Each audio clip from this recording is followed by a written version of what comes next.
de grabar. Ahí estamos. Entonces, les comentaba que van a tener el PowerPoint, van a tener el narrado y van a tener un parcialito para utilizar de guía de estudio con los que van a hacer los temas principales a recordar de cada uno de sus temas o prestarle atención. Después, el tema del Zoom, yo estoy disponible para hacer el Zoom cuando ustedes lo necesiten, ¿sí? Si quieren hacer todas las clases. A veces pasaba que les ofrecía Zoom y no tenían ganas o no tenían ningún tipo de dudas para despejar.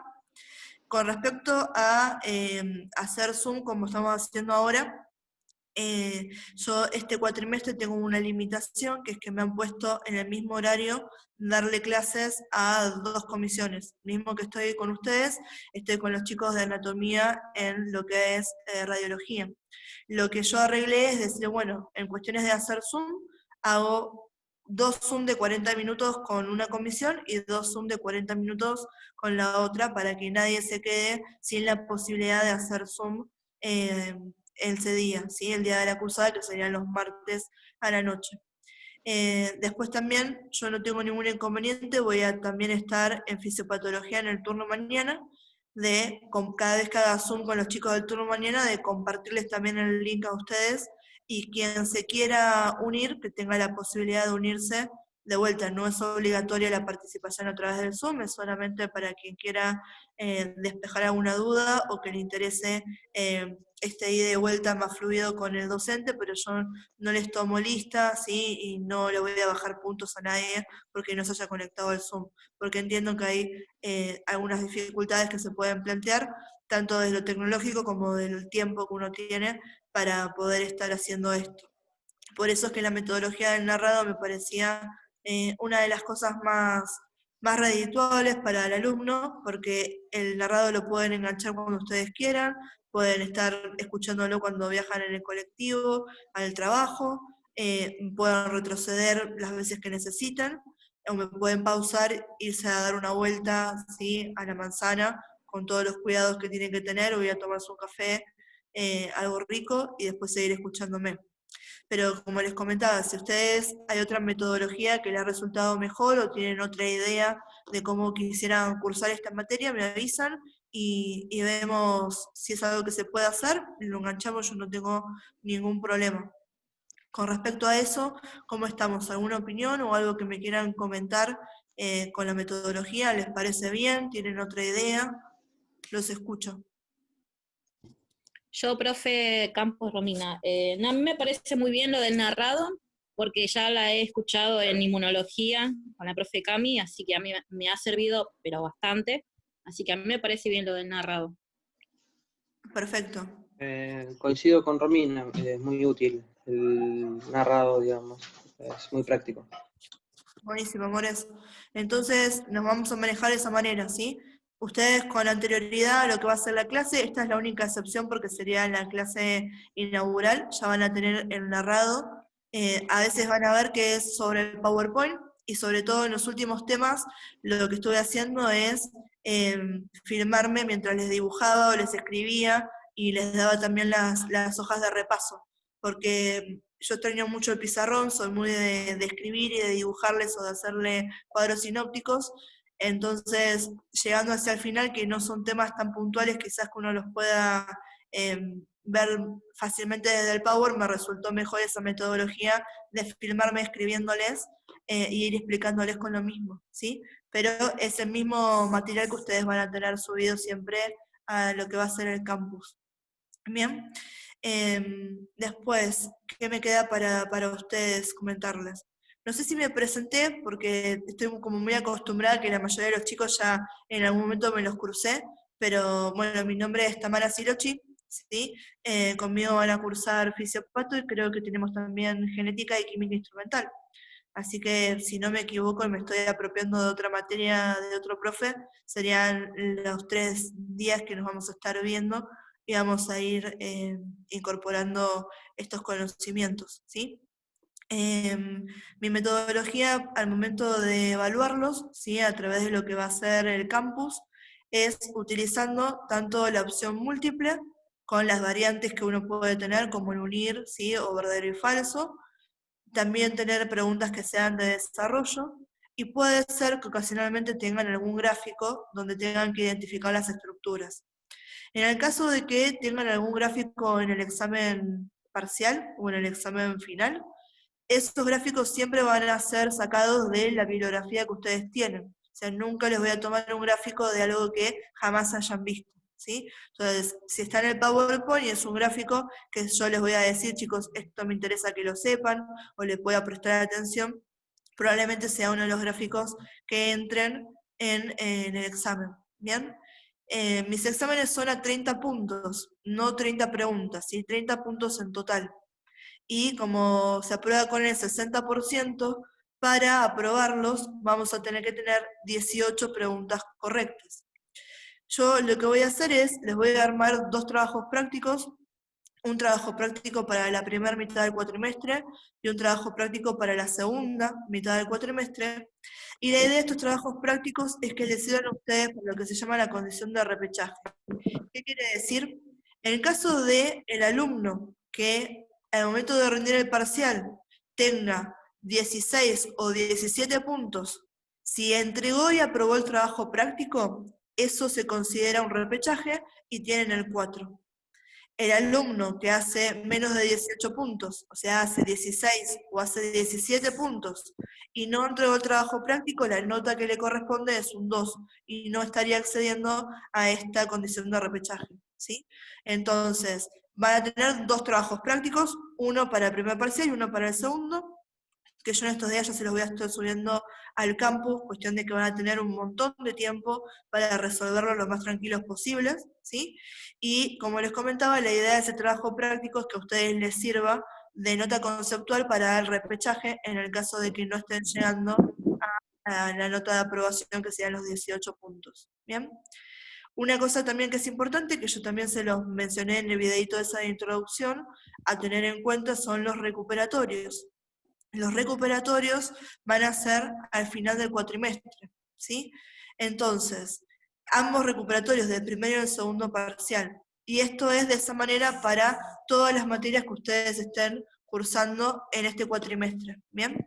Por lo tanto, presten atención a eso, chicos, porque imagínense que tienen los 2 parciales de fisiopato, los 2 parciales de genética, los 2 parciales de tecnología clínica o de alguna de las prácticas que tienen ustedes ahora, y va a ser medio complicado poder rendirlos, ¿bien? No es imposible, nunca nada es imposible, ¿sí? Pero ténganlo en cuenta cuando se organizan, ¿bien? Sobre todo si les llega a ir mal en el primer parcial de alguna materia, ajusten clavija, aprovechen a los profes preguntándoles, ¿sí? Necesito esto, profe, esto no lo entiendo, puedo hacer ¿tiene algún material o algo que me pueda servir para reforzarlo?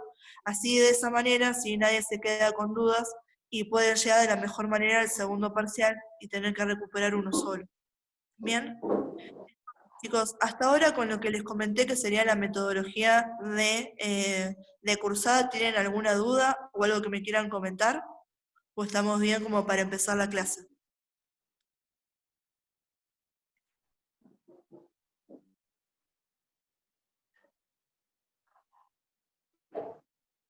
No, por mi parte nada, profe, súper bien y podemos continuar. Buenísimo, amores. Dame 2 segundos que yo entonces les comparto la pantalla de lo que sería nuestra primera clase, ¿sí? Ahí estamos. Compartiendo.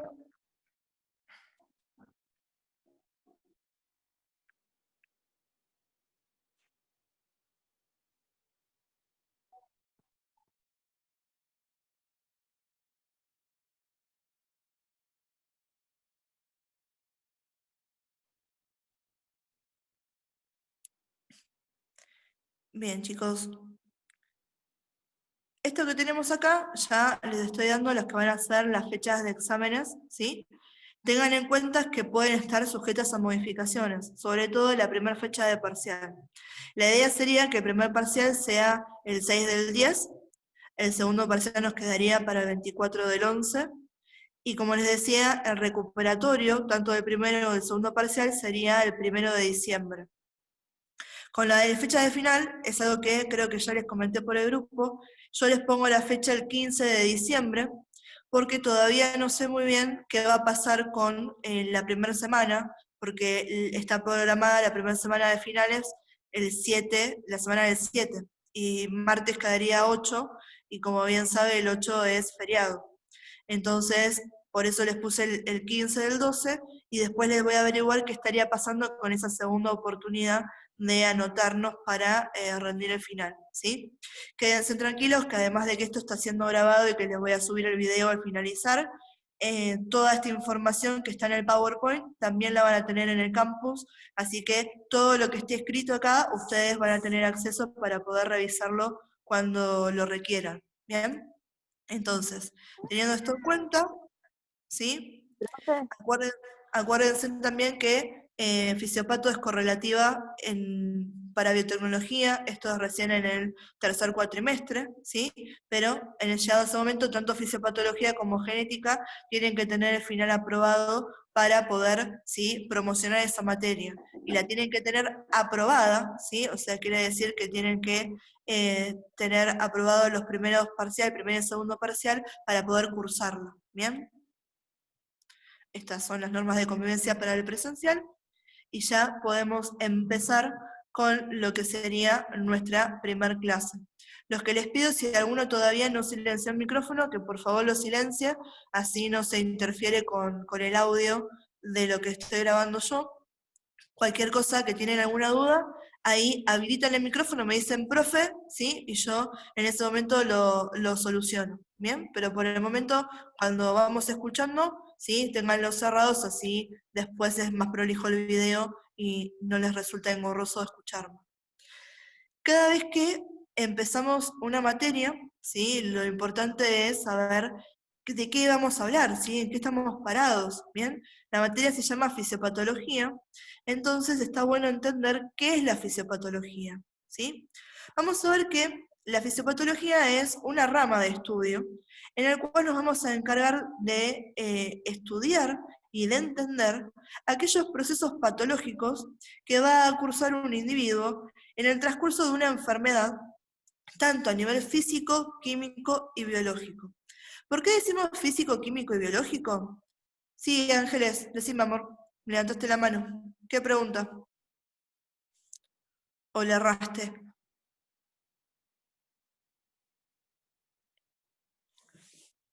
Bueno, cualquier cosa, amor, si lo solucionás me decís qué es lo que necesitabas, ¿sí? Vuelvo a esto. ¿Por qué les decimos siempre nivel físico, químico y biológico? ¿Bien? Nosotros los seres humanos, ¿sí?, y los procesos que vamos a pasar tienen su origen siempre en la química. La química lo es todo para nosotros, ¿sí? Procesos físicos se traducen en reacciones químicas que se expresan a nivel biológico. Por eso decimos que se tienen que estudiar a partir de estos tres niveles. ¿Qué está pasando? ¿Sí? Me golpeo, ¿sí?, eso hace una reacción inflamatoria, la reacción inflamatoria no cesa y voy a tener una fibrosis, ¿sí?, una cicatriz, o voy a tener algún tipo de problema en ese nivel. Entonces, físico, químico, biológico, ¿sí? Estos son todos los transcursos que uno tiene que estudiar. Entonces, como lo que vamos a estudiar es qué está pasando cuando fallan estos procesos, una de los bastiones que tenemos que tener desde la fisiopatología es un buen entendimiento de la anatomía y la fisiología normal. Porque si yo no conozco cómo funciona o cómo es algo en su normalidad, menos voy a entender qué está pasando cuando está fallando. Entonces, es muy importante entender, ¿sí?, tener esos procesos naturales, ¿sí?, entendidos para poder entender los procesos fisiopatológicos. Porque además, la fisiopatología no solamente se encarga de estudiar qué es lo que está pasando cuando está mal, sino que también nos interesa saber cuáles son los mecanismos fisiológicos que se van a poner en marcha al momento de ver que ese paciente o que ese organismo mejore o que incluso empeore dentro de una patología. Entonces, son ciertas cosas que vamos a ir estudiando, vamos a ir abarcando, ¿sí? Y esos son los fundamentos desde qué es la fisiopatología, ¿sí? ¿Cuál es el fundamento de lo que vamos a estudiar, ¿sí? Entonces, fisiopatología es el proceso de estudio de aquellos, ¿sí?, circunstancias o procesos patológicos que atraviesa un organismo, ¿sí?, a nivel físico, químico y biológico, y el estudio además del progreso hacia la mejoría o hacia que empeore ese proceso de enfermedad en el organismo, ¿sí? Toda esa información, teniendo de base el procesamiento normal, es lo que nos va a dar un buen entendimiento de qué está pasando a nivel patológico, y eso es lo que vamos a estudiar, ¿sí?, a lo largo de toda esta materia. Bien, empezamos con fisiopatología, ¿sí?, hepática. Como les comentaba, ¿sí?, antes de poder hablar de las patologías que va a tener el hígado, lo que tenemos que entender es, bueno, qué es el hígado, cuáles son sus características y cómo funciona el hígado a nivel normal. Entonces, la primera parte está planteada dentro de la fisiología y la anatomía normal del hígado. Y la segunda parte de esta clase está planteada dentro de las patologías que tienen a este órgano / glándula y cómo las podemos estudiar a través del laboratorio de análisis clínico, más allá también de un abordaje general de la sintomatología y los cuadros clínicos que van a presentar los pacientes. ¿Bien? Entonces, cuando hablamos del hígado, que coloquialmente seguro lo conocen, es bastante importante porque el hígado es un órgano, ¿sí?, que también cumple función glandular, se lo considera una glándula accesoria al sistema digestivo, y como glándula es la más grande que tenemos en el cuerpo. Está situada, ¿sí?, si ustedes quizás recuerdan de biología, en lo que va a ser la parte derecha del abdomen, en la cavidad abdominal, en el hipocondrio derecho, parte de lo que va a ser el epigastrio, ¿sí?, y una parte muy chiquitita del hipocondrio izquierdo. Entonces es masivo en realidad. Si no recuerdan los cuadrantes, más adelante los vamos a ver, quédense tranquilos que se los vuelvo a explicar para que se entiendan estas referencias. ¿Bien? Está ubicado por debajo de un músculo, que es el que está encargado de separar la cavidad torácica por arriba del abdomen por abajo, que se va a llamar diafragma. Entonces, la importancia que tiene este órgano, tanto a nivel funcional como glandular. El ausencia o la capacidad que lleve a insuficiencia del hígado por funciones es incompatible con la vida. Si mi hígado está enfermo por patológico, podrá llevar a la desintegración de las funciones vitales de órgano, el paciente fallece. Después de tenido un sonido por partida, son un de la buena generación, lo que haciendo es ausencia y la suciedad de funciones. Ahora empezamos a ver pantalla de importantes y para tener un poco de referencia real de lo que estamos viendo. El periodo y a solo a la función editiva. El hígado se encarga de una funcional que van a ser son los casos de los por eso lo de familia, porque más adelante la de las confusiones principales que tiene la gente, o que yo veo que también tienen los alumnos, es tener este marco de referencia de que la vesícula es la que produce la bilis. En realidad, la vesícula es un reservorio de la bilis. El que la produce es el hígado. ¿Bien? ¿Y por qué les digo que la bilis es importante y es accesoria a lo que va a ser el proceso digestivo? Ustedes saben que la digestión es el proceso de transformación del alimento desde un componente mucho más complejo hacia la degradación en los que van a ser componentes que pueden ser absorbidos y traspasados al torrente sanguíneo para que las células, que son los que nos están formando nosotros como seres vivos, puedan recibir energía y puedan recibir alimentos, sobre todo glucosa, ¿sí? Es la transformación de esa hamburguesa que me comí en glucosa para mis células, ¿bien? Y de los componentes, ¿sí?, que uno va incorporando en la ingesta de alimentos, las grasas son bastante difíciles de degradar. La bilis, ¿sí?, está cumpliendo esa función de emulsionar a las grasas, ¿sí?, para poder facilitar la digestión de las mismas y la incorporación de los nutrientes que brindan ellas. ¿Bien? Después tenemos un montón de otras funciones, ¿sí?, como la síntesis de proteínas plasmáticas, ¿sí?, de los factores de coagulación, que son extremadamente importantes, ¿bien? Y también tenemos, ¿sí?, almacenamiento de vitaminas, almacenamiento de glucógeno, ¿sí?, es un gran reservorio de glucógeno el hígado, y es el responsable de desintoxicar la sangre. El hígado es un gran filtro, ¿bien? Cuando yo tengo mucho alcohol en sangre, cuando tengo alguna sustancia que es nociva o tóxica para el organismo y está en circulación, el hígado la filtra y lo que se intenta es convertirla en una sustancia que sea inocua, o sea, que no genere daño en el organismo. ¿Esto quiere decir que yo me puedo tomar 700 litros de cerveza y no me va a pasar nada? No, hay un límite que se llama desaturación.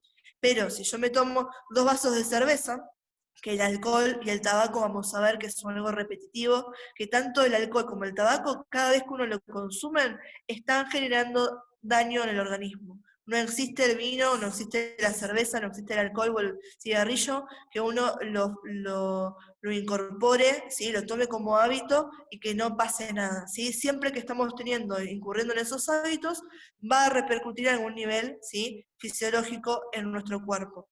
Entonces, ese vaso de cerveza, cuando yo me lo tomo, el hígado es el que está intentando reparar el daño que ese alcohol en circulación en mi sangre podría llegar a generar, ¿bien? Entonces, eso también es una función muy importante para tener en cuenta, está aquella de desintoxicación, ¿bien?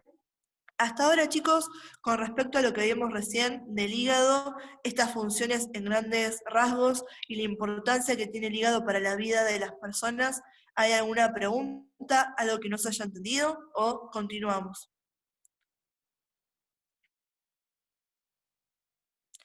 Sí, Cintia, decime, amor. Me parece como que me levantaste la mano, por eso te nombré. Si se te complica hablar, lo que pueden hacer, saben ustedes que tenemos el chat.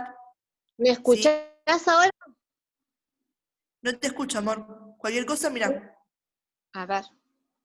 te hablo acá por el chat y te digo, escribime acá. Escribe, llega a escribir. ¿Sí? Que eso también es una metodología que podemos utilizar. ¿Sí? Si se les complica el tema de estar habilitando los micrófonos, me pueden escribir siempre por el chat, que eso me sale la notificación y yo enseguida lo veo.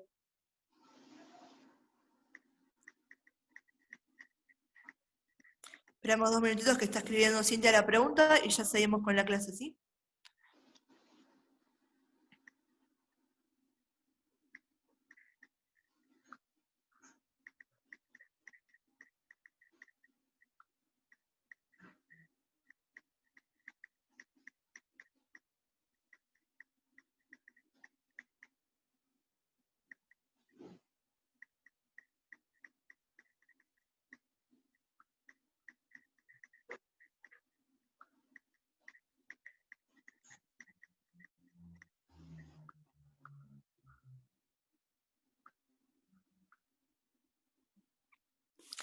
La bilis, amor, después la vamos a ver más adelante, ¿sí? Cuando veamos justamente vías biliares. Pero en rasgos generales vos tenés que entender que la bilis tiene un montón de componentes, ¿sí? Particulares, cuya función principal va a ser la de degradar los lípidos, ¿sí? Los lípidos son las grasas. ¿Qué pasa? El cuerpo en condiciones normales, ¿sí? Cuando uno ingresa alimentos, ingiere alimentos, ¿sí? Va a ir degradando todos esos alimentos en los que son los monómeros de sus estructuras, en proteínas, ¿sí? En hidratos de carbono, en lípidos, ¿sí? Entonces, en aminoácidos, ¿bien? Entonces, el momento de los lípidos y de poder incorporarlos, ¿sí? Poder utilizarlos y absorberlos, no es tan fácil como decir, ¿sí? Un hidrato de carbono que fácilmente lo convierto en el monómero que va a ser la glucosa y la glucosa directamente la puedo utilizar la célula como energía. Los lípidos requieren de un proceso de transformación química mucho más exhaustivo, más difícil. Entonces, la bilis, ¿sí? Cuando yo lo comí, ¿sí? Y estos lípidos pasaron incluso toda la transformación que se da en el estómago, van a después caer en lo que va a ser el duodeno, ¿sí? Justamente en la segunda porción del duodeno, ¿bien? Y de esa manera, ¿sí? En esa segunda porción del duodeno, va a ser atacado esto con la bilis y además con el jugo pancreático. Y toda esa mezcla de contenidos es lo que va a poder a mí ayudarme en realidad al cuerpo a degradar esos lípidos y que los pueda absorber y pueda aprovechar esos nutrientes que venían a partir de ellos, que las células los puedan aprovechar. Entonces, esa es una de las funciones que tiene que ver de la bilis, y por eso decimos que es accesoria a la digestión, ¿sí? Estamos hablando de la emulsión de los lípidos para poder transformarlos en sustancias más sencillas que puedan ser absorbidas por el organismo y puedan ser aprovechadas por las células de nuestro cuerpo, ¿sí? Esa es la función principal que está cumpliendo la bilis. Después lo vamos a ver mucho más en detalle en lo que va a ser la segunda clase, ¿bien?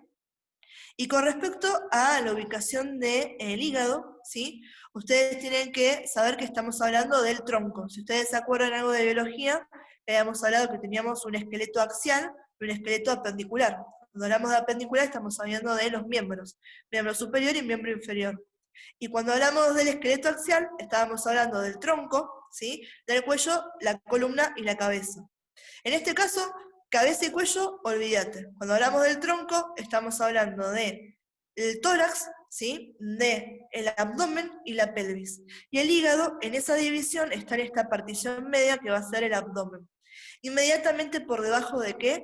Del músculo que se llama diafragma, que me está separando la cavidad torácica por arriba de lo que va a ser el hígado por abajo, ¿sí? El hígado, del abdomen por abajo, ¿sí? Y está del lado derecho, ¿sí? Si yo lo voy a encontrar, uno, a no ser que el paciente tenga lo que se llama un situs inverso, ¿sí? Que quiere decir que están cambiados de lugar los órganos, yo siempre les voy a hablar desde la fisiología normal primero. Entonces, en condiciones normales, ¿dónde encuentro mi hígado? Derecho, ¿sí? Si ustedes se empiezan a palpar las costillas del lado derecho, ¿sí? Están llegando las mujeres un poquito por debajo de la mama y apretamos por ahí, por lo que es el reborde costal. De esa manera lo que uno hace, por ejemplo, en la clínica con el paciente, es poder palpar el hígado. En esa altura está ahí protegido por las últimas costillas, tenemos al hígado. Para dar una mejor ubicación, nosotros separamos al abdomen en cuadrantes, ¿sí? Son 9 cuadrantes, que es lo que tenemos ahora a continuación. Que yo les comentaba, ¿sí? Les había hablado el nombre propio de alguno de ellos, ¿sí? Esto es lo que tenemos acá. Esta imagen que tienen ahí es la separación en 9 cuadrantes que nos facilita a nosotros ver las relaciones que tiene el hígado, ¿sí? Y poder ubicarlo tanto a este órgano como al resto de los órganos del abdomen en este caso. Denme un segundo que voy a poner acá para poder dibujar. Creo que es este. ¿Ahí ven el puntero láser en pantalla? Sí. Bien. Entonces, acá lo que tenemos en imagen es el tronco, ¿sí? Si yo trazo una línea que pase por acá, lo que me queda por arriba y por debajo de los hombros, o sea, esto que está acá, es el tórax. Eso ahora no nos interesa, porque no vamos a hablar de ningún órgano torácico, ¿sí?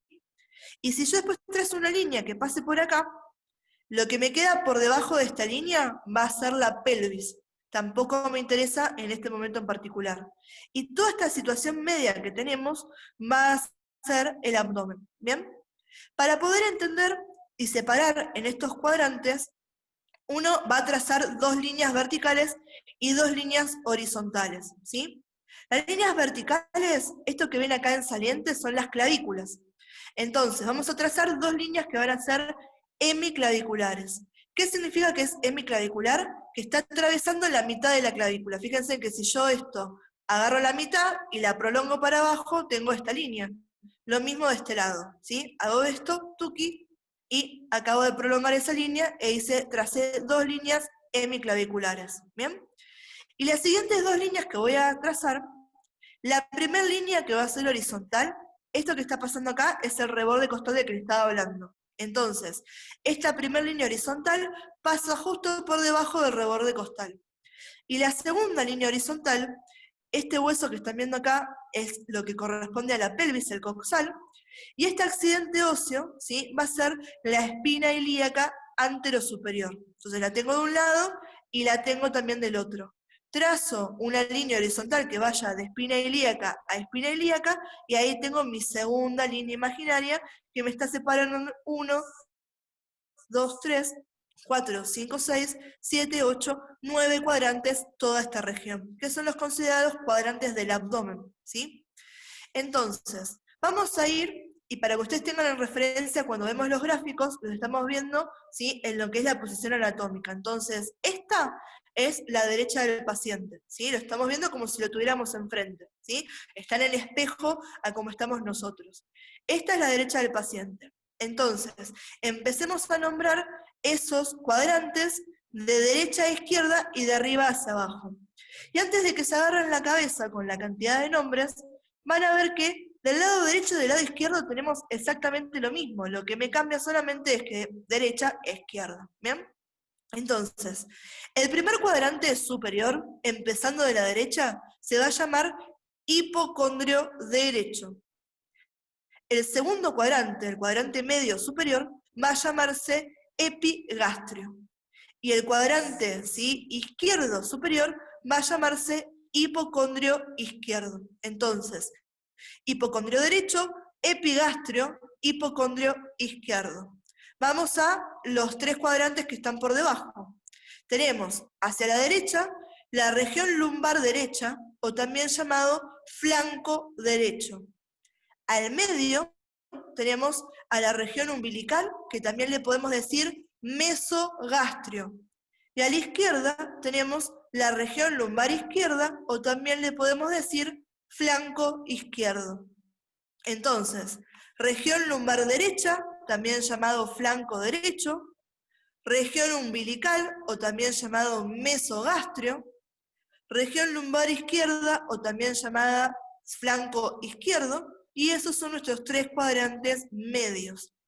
Y los últimos cuadrantes, que son los más inferiores, de vuelta de derecha a izquierda, van a ser región ilíaca derecha, o llamada fosa ilíaca derecha, región hipogástrica, y región ilíaca izquierda, o también llamada fosa ilíaca izquierda. Nuevamente, de derecha a izquierda, región ilíaca derecha o fosa ilíaca derecha, región hipogástrica, y región ilíaca izquierda o fosa ilíaca izquierda. Entonces, al haber entendido estos cuadrantes, yo les puedo decir, chicos, el hígado se encuentra en el hipocondrio derecho, en el epigastrio y una parte en el hipocondrio izquierdo. Y de esa manera ustedes saben que al hígado lo voy a buscar por esta zona. Ya sabiendo dónde está el hipocondrio derecho y que ahí va a estar el hígado, ¿sí? Nunca estarían buscando el hígado por acá, ¿sí?, en el cuerpo de ningún paciente. Ya saben a qué zona uno se refiere. Eso es lo que nos da el poder saber la división, nos da una idea de ubicación que yo les puedo transmitir y que después un colega o una persona que también esté entendida en los mismos conceptos pueda entender rápidamente a qué estoy haciendo referencia. Algo que es muy importante en lo que es la anatomía y la fisiología es entender cuáles son las relaciones proximales que tienen esos órganos, porque muchas veces van a estar relacionados, ¿sí?, o van a estar formando parte de sistemas accesorios. En este caso, algunos órganos que a mí me interesa nombrarles en relación a lo que van a hacer el hígado, va a ser la vesícula biliar, que su función está pegada a lo que va a ser la cara diafragmática del hígado, y la función va a ser recibir la bilis que produce el hígado y concentrarla para después poder, ¿sí?, secretarla. El páncreas, ¿sí?, que este también va a, en su función de glándula exócrina, secretar el jugo pancreático en esta porción que es la segunda porción del duodeno, que el duodeno pertenece al intestino delgado y es la porción fija del intestino delgado. Si recuerdan, el intestino delgado estaba formado por una porción fija que era el duodeno, y después teníamos toda una porción que era móvil, que estaba formado por el yeyuno, que era más proximal al duodeno, y el ilion, que era más proximal a lo que iba a ser el colon, ¿sí?, o al intestino grueso. ¿Bien? Entonces, estas son las tres relaciones que hay que tener en cuenta con respecto al hígado en este sentido. La vesícula biliar, el páncreas y el duodeno, sobre todo la segunda porción del duodeno. ¿Bien? Y acá están viendo en transparencia, ¿sí?, para que vean cómo se relaciona y cómo realmente está por arriba de todo esto el hígado, pero son relaciones extremadamente proximales. Fíjense que acá en transparencia también estamos viendo a la vesícula, ¿sí? Bien, amores, ya se me está acabando el límite para esta sesión de Zoom. Lo que voy a hacer es terminar la reunión, vamos 2 minutitos al grupo de WhatsApp para despejar cualquier tipo de dudas que hayan surgido a partir de lo que vimos, y ya les doy un próximo link para seguir con esta clase en otra sesión de Zoom que también va a estar grabada. ¿Bien? Entonces voy a dejar de compartir y ya finalizo la reunión y nos vemos un ratito por el WhatsApp y ya seguimos de vuelta explicando esto.